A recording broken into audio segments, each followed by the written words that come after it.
One of the positives of the pandemic is that it opened up opportunities to meet and see people who you normally wouldn't get a chance to unless you were traveling somewhere. Worried about one of those opportunities was the South Carolina Football Coaches Association Clinic this past February. I had the opportunity to meet the director of the association, Johnny Roscoe. Those guys are doing an incredible job there, and one of the people that they brought to their clinic who has a refreshing outlook on coaching is Will Healy, the head football coach at the University of North Carolina, Charlotte. In this episode today, he's going to talk about some of the things that really make their program what it is. I think he's a great example. There's a lot to learn here from his example. All of the replays from this clinic are part of the State Association Mega Ticket. Go to sfca2022.coachesclinic.com to see the South Carolina lineup. And remember that there are 9 states that are a part of this ticket, and you get access to all of them. Again, check it out at sfca2022.coachesclinic.com. Here's Coach Healy. I just want to talk today a little bit about culture.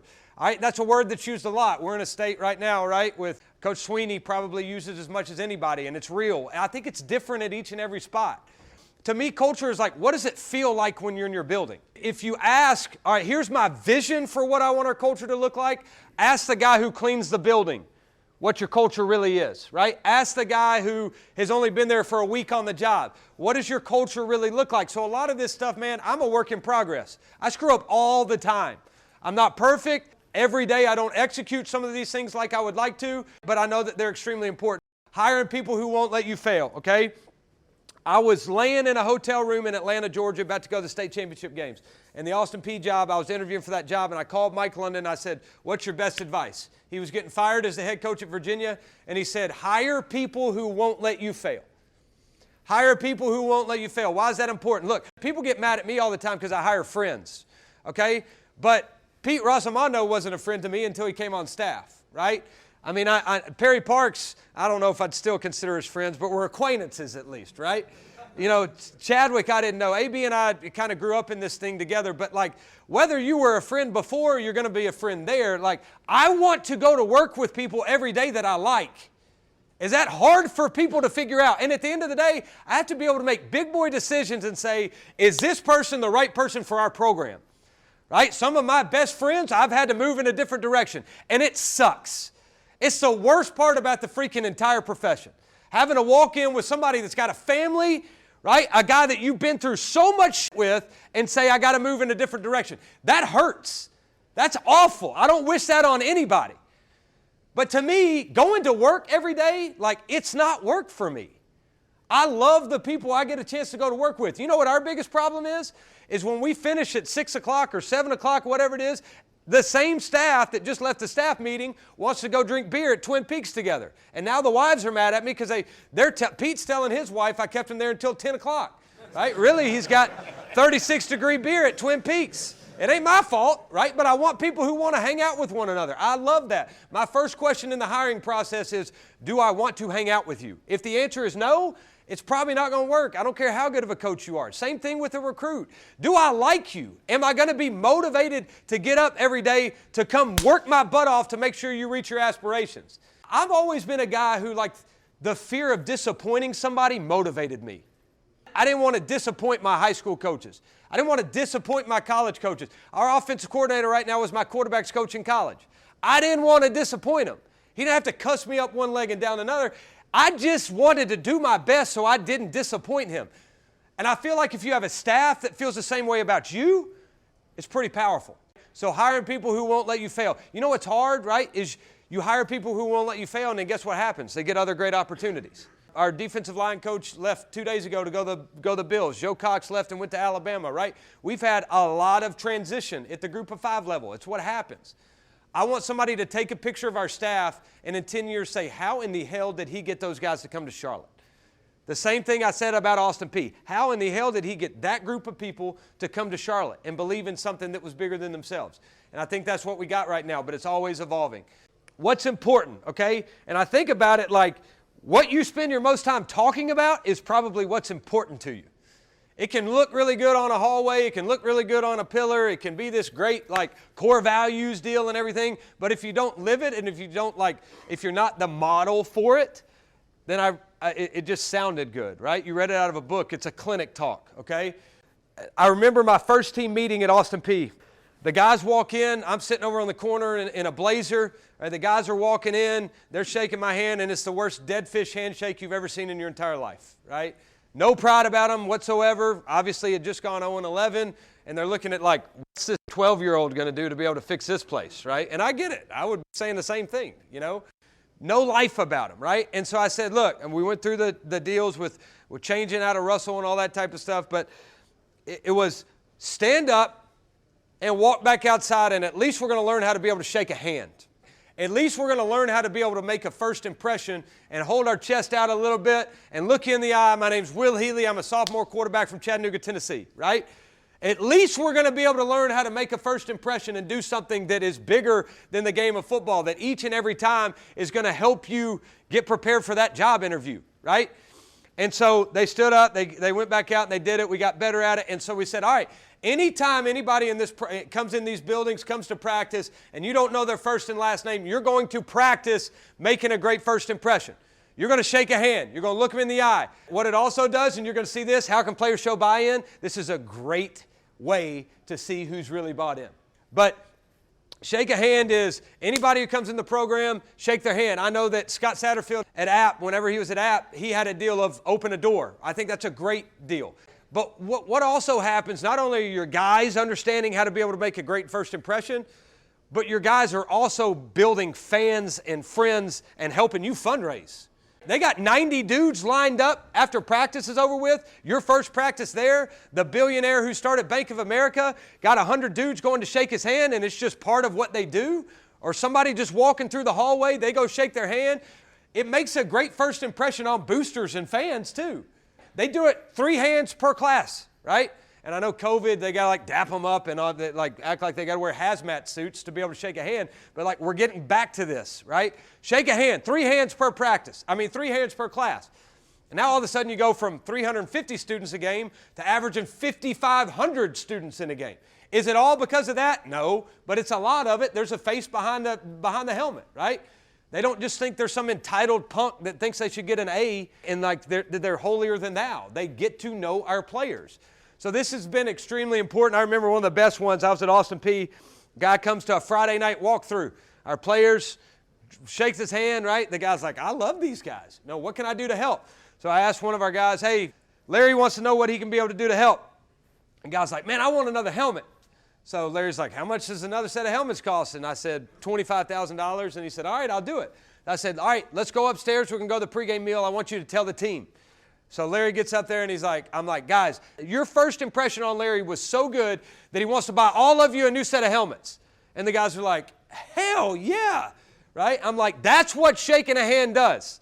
I take them to church on Sunday. The preacher had to ask them to sit down because they think that they're going to go raise another $25,000 for another set of helmets, right? All it takes is a little bit of that buy-in for them to see it, and they'll continue to do it. And what they don't even realize is their confidence is getting better. They're learning how to interact, right? Doesn't matter what social setting they're in. They're just more confident. It's going to help them get jobs when they finish, but it also helps you build a program. We make a living and take a lot of pride in we will have the most accessible football program in the United States of America.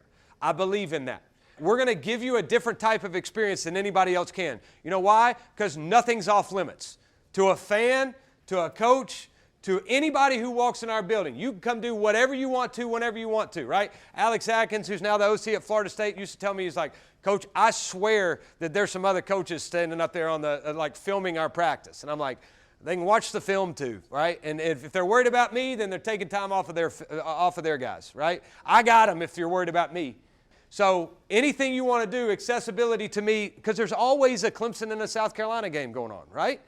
I'm in Charlotte, North Carolina. There's always a Panthers game. There's always a Hornets game. There's always a concert. If they know me and they know our guys, then they'll come because there's a relationship there. And to me, the accessibility helps with that relationship.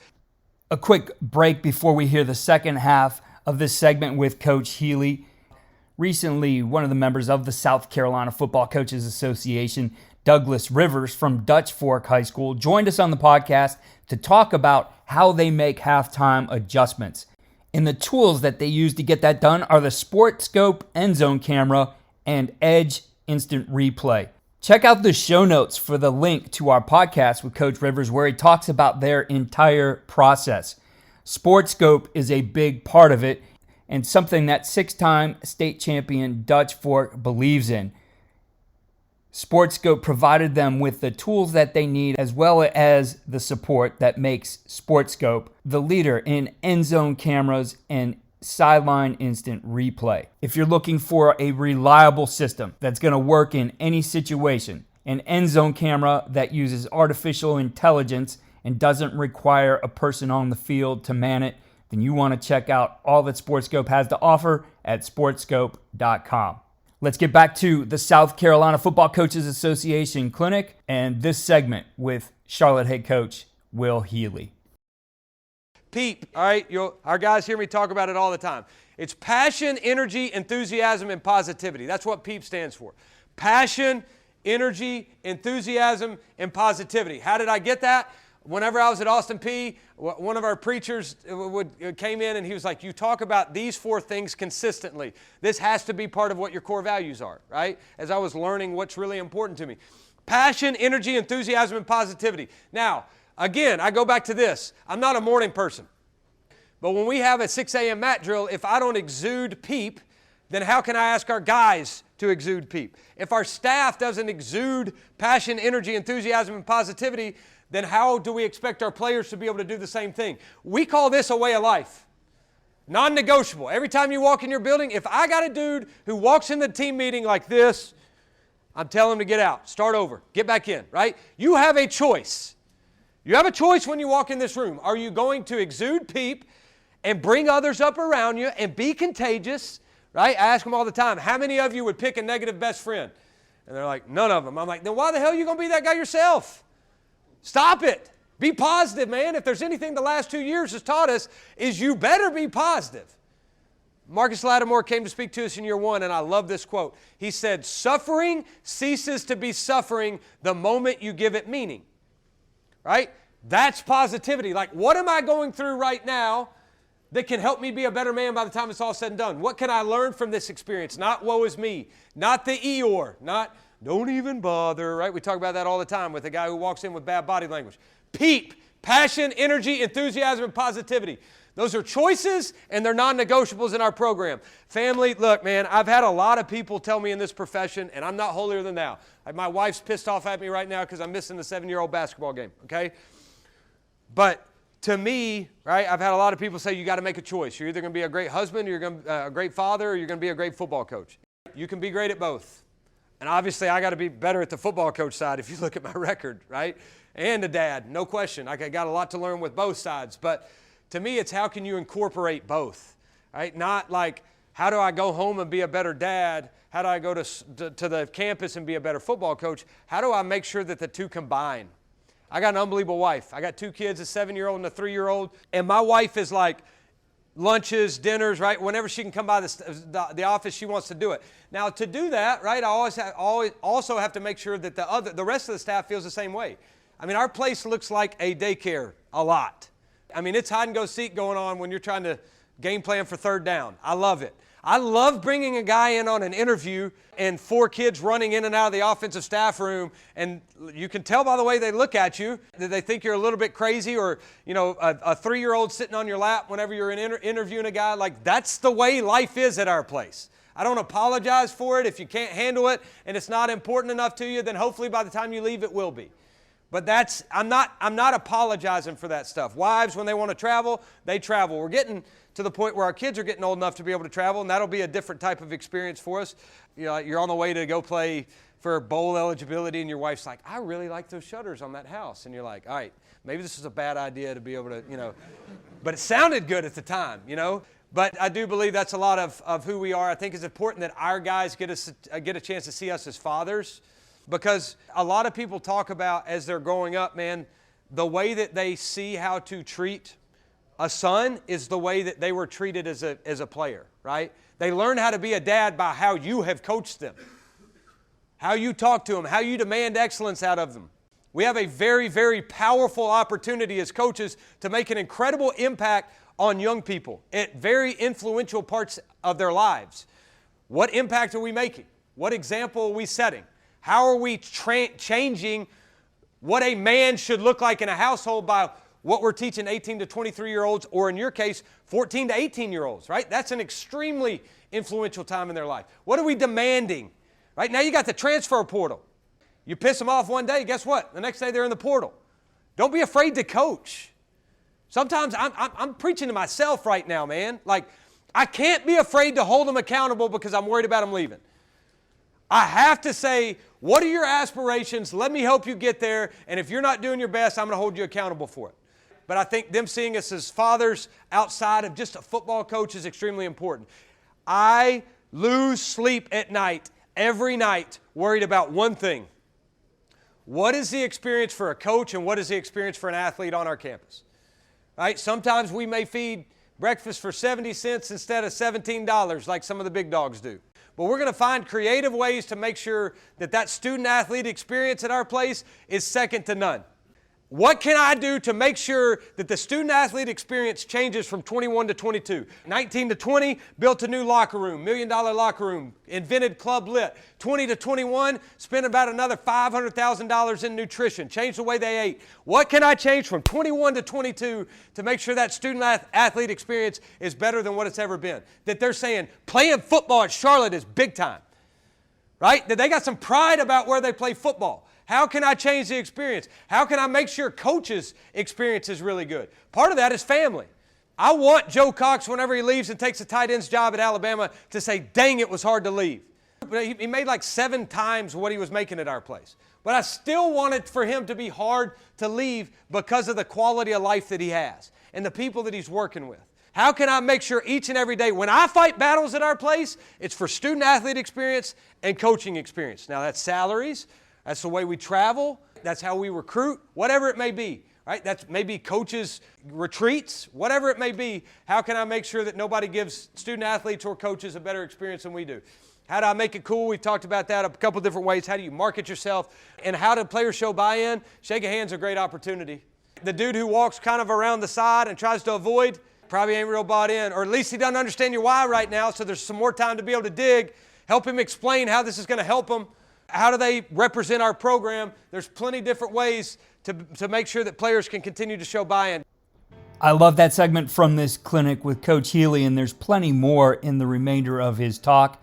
Again, you can find this talk and the replays of the South Carolina clinic at scfca2022.coachesclinic.com. As I've said, it's part of the State Association Mega Ticket, which gives you access to 9 clinics and hundreds of talks across all of those states.